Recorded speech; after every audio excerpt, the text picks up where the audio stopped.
Oke, di video kali ini kita akan sharing mengenai bagaimana cara memilih pasangan. Teknis dari video ini, teman gue di sini akan bacain atau bakal menyebutkan lah beberapa keresahan-keresahan yang biasanya dialami oleh teman-teman kita. Nah, nanti gue akan sharing pendapat gue sekaligus perspektif gue yang kebetulan sudah menjalani hubungan pernikahan selama 8 tahun.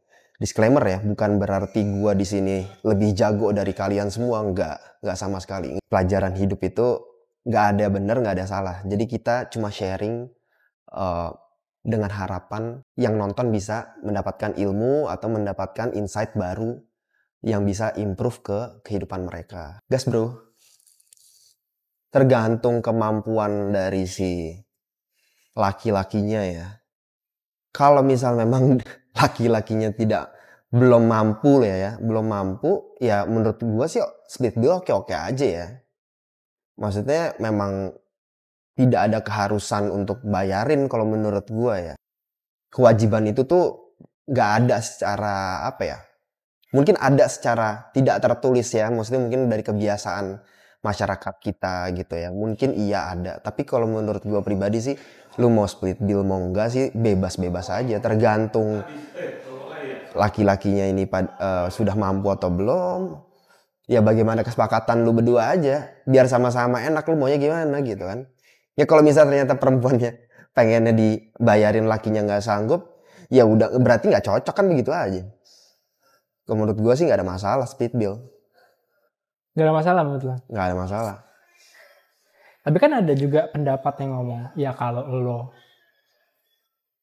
belum bisa untuk ngebiayain cewek lo, ya lo gak usah punya orang lain dulu. Ya nggak masalah. Lu harusnya ya lu cari aja orang yang punya ideologi yang sama dengan lu seperti itu.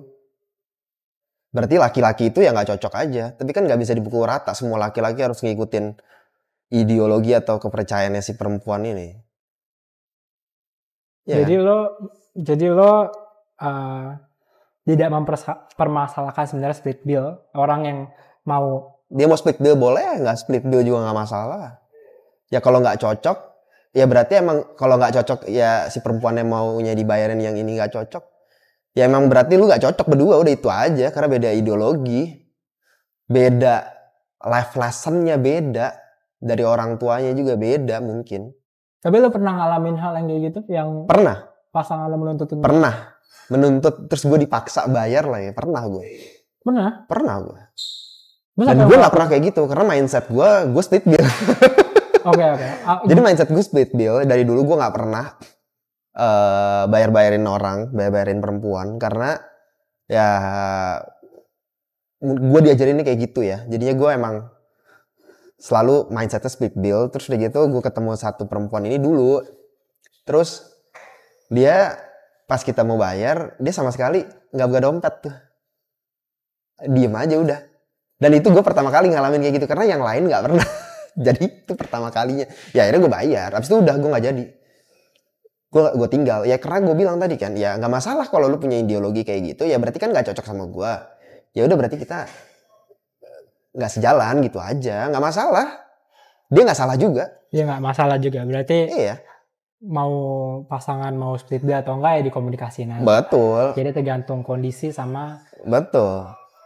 Kondisi pasangannya lah ya. Kalau misalnya mampu ya, kalau kita punya lebih kenapa enggak? Yes. Gitu kan. Pasangan. Oke, princess treatment itu jadi gimana dia nge-treat si perempuannya. Itu bukain pintu, bukain pintu mobil, baik itu narik kursinya pas lagi di restoran segala macam. Mungkin sampai situ aja ya kalau gua taunya. Cuma kalau untuk hal lain kayak sampai biayain bulanan pasangannya segala macam, nah mungkin kalau sampai situ itu over ya. Gue sih nggak setuju kalau sampai sana karena nikah aja belum kan. Tapi kalau misalnya kecuali dia mampu ya, kalau dia mampu ya udah. Tapi kalau maksa sih aduh nggak deh gitu ya. Tapi kalaupun mampu menurut gue, gue ralat, walaupun mampu menurut gue juga agak kurang sehat ya kalau misal sampai dia harus biayain bulanan kayak gitu menurut gue ya. Ya jadi Kalau misalnya definisinya kayak tadi, gue harus mapan dulu dan gue harus tanggung jawab dulu sama diri gue sendiri dan keluarga gue, ya nggak apa-apa juga sih gitu. Cuma dari pengalaman gue, nanti di perjalanan tuh kadang ada keadaan dimana lu ketemu sama calon pasangan lu, terus udah gitu lu belum bisa memenuhi milestone yang tadi, tapi lu udah ditabrak sama milestone berikutnya gitu. Tapi ini nggak akan datang lagi nih kalau yang ini nih, dan lu udah yakin banget nih. Akhirnya lu gas juga tuh. Gitu. Akhirnya milestone yang sebenarnya belum terpenuhi menurut definisi lu, akhirnya lu tabrak juga gitu. Ya udahlah, kurang-kurang dikit nggak masalah. Nah, biasanya tuh kayak gitu kalau ngomongin masalah ke jenjang pernikahan ya, yang beberapa kali gue temuin sama orang-orang yang udah nikah juga, gue taunya begitu keadaannya. Gitu. Jadi sebenarnya ya tepat nggak tepat aja lah ya. Tepat atau nggak tepat aja. Kalau bisa bagus, alhamdulillah. Kalau nggak bisa, ya pilihan ada di lu. Pasangan tuh dari fisiknya dulu. Boleh, karena itu penting, tapi bukan satu-satunya. Karena menurut gue yang paling penting adalah lu punya duitnya nggak buat merawat itu gitu. Karena untuk merawat si perempuan ini ya butuh duit gitu. Dengan makan yang sehat, bukan oplas ya. Dengan makan yang sehat, olahraga, ya itu semua bisa mencerahkan kulitnya, bisa ngilangin keriputnya, bisa bikin garis rahangnya kelihatan lebih tegas, segala macam itu semua bisa. Tapi itu ada duitnya, jadi kalau lakinya mampu itu pasti bisa. Jadi nggak apa-apa sebenarnya. Tapi itu penting tapi bukan satu-satunya. Balik itu nggak pas, cuma mungkin yang lebih baik itu kata-katanya harus nyari yang tepat buat kita. Nah, tepat buat kita tuh artinya bisa saling menutupi kekurangan masing-masing. Karena ketika kita punya kurang, yang nutupin atau yang bisa support adalah pasangan kita harusnya. Begitu juga dengan sebaliknya, gitu. Karena lu nggak bisa, kalau lu nggak bisa saling support seperti itu, ya susah jalannya nanti pernikahan lu, gitu. Setara yang gua ngerti itu dari sosial, dari ekonominya, karena tujuannya adalah supaya lu tuh nggak roaming gitu loh. Lu tuh satu frekuensi gitu. Dari ekonomi misalnya, jadi gaji lu tuh cukup buat biayain hidupnya dia. Yang dia tanpa harus effort, dia bisa tuh, dia tuh match sama gaji lu, sama uang jajan yang bakal lu kasih itu match tanpa dia harus effort gitu loh. Tanpa dia effort dalam arti harus menurunkan standar hidupnya dia misalnya. Nah, itu sekufu namanya. Tapi kalau dia harus effort, nah itu berarti beda tuh. Itu mungkin dari sisi kalau ekonomi. Nah, kalau sosial mungkin dia mainannya kemana, ya kan? Biasanya nongkrongnya di mana, segala macam. Baik itu udah gitu termasuk juga keluarga juga. Apa nih latar belakangnya bibit bebet bobotnya ini kan lu harus lihat kan. Dan lu ya harusnya udah bisa ngerti lah. Apakah ini selevel dengan keluarga lu atau enggak dari sisi sosial atau gimana. Nah, itu mungkin kedengarannya cukup kasar kali ya, cuma memang itu penting gitu karena itu nanti akan ada hubungannya sama bagaimana calon pasangan lu itu punya karakter gitu. Karena itu karena karakter kan dibentuk majority pasti dari keluarganya kan. Nah, lu harus bisa sama tuh. Jadi lu nggak ada miskonsepsi atau misunderstanding di sini mengenai definisi A, B, C ya kayak gitu. Karena kalau udah beda value, beda karakter, yang beda circle gitu itu agak susah. Walaupun memang pada kenyataannya nggak semuanya lu bisa langsung dapet yang setara semuanya. Pasti ada lah yang misalnya yang ini mungkin ininya nggak setara, yang ininya mungkin aman, yang ininya ya agak kurang-kurang dikit kayak gitu. Sangat berpengaruh. Kenapa? Karena itu nanti akan ngaruh juga bagaimana lu punya visi sebagai orang tua untuk menentukan bagaimana pendidikan anak-anak, bagaimana pembentukan karakter anak-anaknya gitu. Bagaimana visi dia nanti ya mau diarahin kuliahnya mungkin kemana atau apapun itu gitu. Yang hubungannya ke bawah ya. Baik itu hubungan antara lu sama calon pasangan lu itu nanti akan bermasalah, terlebih lagi masalah anak-anak itu. Karena kalau misalnya lu beda, itu nanti clash-nya akan hubungan itu tadi tuh. Karena menurut dia nggak make sense. Nah itu nanti capek berantem ya kalau misalnya urusan kayak gitu aja beda visi gitu. Karena ini core-nya. Bagaimana dia ngelihat pendidikan agamanya, bagaimana dia ngelihat pendidikan anaknya secara general. Itu kalau itunya aja nggak sama, susah nanti. Itu krusial banget tuh, kayak gituan. Contoh, ada orang yang berpikiran bahwa sekolah itu yang penting sekolah. Mau sekolahnya di sekolah negeri, nggak masalah. Ini ngomonginnya anaknya sekolah SD negeri ya maksudnya. SD negeri di Jakarta gitu. Tapi sedangkan si pasangannya berpikir bahwa enggak, gue nggak mau karena menurut gue jelek. Ekonomi sih. Tetap ekonomi paling Tetap penting. ekonomi sih menurut gue. Karena kalau yang lain masalah karakter segala macem, menurut gue masih bisa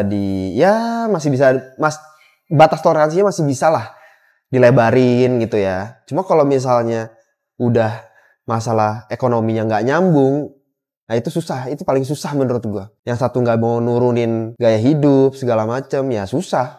Nggak mau berkorban ini segala macem. Karena kan yang namanya duit itu kan ya kayak aliran darah kan. Kalau itunya aja nggak klop, nggak bisa satu visi, ya susah yang lainnya. Walaupun bukan satu-satunya, tetap yang tadi itu semuanya penting semua gitu. Cuma nomor satu, kalau mau diurutin menurut gue tetap ekonomi. Gini, mau yang perempuannya lebih kaya atau yang laki-lakinya lebih kaya, baik itu dia secara individu yang sudah punya, ya sudah mapan, maupun yang mapan itu orang tuanya, semuanya menurut gue tidak terlalu penting. Tapi yang lebih penting adalah bagaimana si pasangan ini dua-duanya ngerti ilmu ekonomi itu sendiri, ilmu manage uang. Dia harus tahu itu. Selama dia nggak punya ilmu itu, walaupun dia jago ngumpulin uang sebanyak apapun, mungkin dia profesional sebagai dokter, profesional sebagai lawyer, dia nggak tahu cara menyimpan uang, nggak tahu cara investasi, nggak ngerti apa itu inflasi yang menurunkan value uangnya dia. Nothing, bos. Lu dapat warisan dari orang tuanya dia, lu dapat warisan dari orang tuanya dia. Lu nggak ngerti ilmu itu, investasi, lu nggak ngerti gimana cara menyimpan uang, sama aja. Lu akan kerja, lu punya duit banyak, ujungnya nanti lu habis juga minta duit sama anak lu. Jadi yang paling penting adalah kedua pasangan itu harus ngerti ilmu ekonomi itu sendiri. Ilmu investasi. Dia harus tahu itu. Itu aja. Selama mereka dua-duanya punya, pasti mereka bisa survive. Harusnya sih begitu. Mau yang lebih punya duit siapapun itu doesn't matter. Ya kayak tadi gue bilang, nggak ada yang benar, nggak ada yang salah. Adanya tepat atau lebih tepat, paling begitu. Atau kurang tepat, ya itu tergantung masing-masing aja gitu. Ya kalau misalnya kita sebagai laki-laki bisa superior, lebih banyak uangnya, bisa lebih provide segala macam, bagus ya, emang itu tujuannya. Emang kita kan harusnya yang provider gitu loh. Kita kan breadwinner-nya gitu. Kita yang cari duit gitu. Ya bagus. Cuma kadang kan yang kayak tadi gue bilang, ilmu hidup itu tuh bukan ilmu eksak, bukan gitu. Kadang lu akan dihadapkan posisi-posisi yang menyulitkan kayak gitu. Dulu gue gak percaya. Gue cuma baru percaya ketika gue nikah. Karena gue ngalamin sendiri yang gak kebayang gue ada di posisi kayak gitu. Akhirnya harus mendecide gitu. Yang gue dulu yang orang konservatif. Tapi akhirnya ada harus membuka ruang toleransi atau dispensasi lebih besar gitu. Nah, pertanyaannya kan ketika lu dihadapkan kondisi seperti itu, kondisi yang tidak ideal seperti yang lu percaya atau yang lu pegang nih, lu harus bertindak seperti apa? Itu kan pertanyaannya. Karena kalau mau yang ideal, semua orang juga mau yang ideal. Cuma kalau nggak ideal posisinya, kayak main catur nih, lu nggak pas nih posisinya, nggak pas nih, lu mau ngapain? Nah, inilah gunanya kita sharing di sini.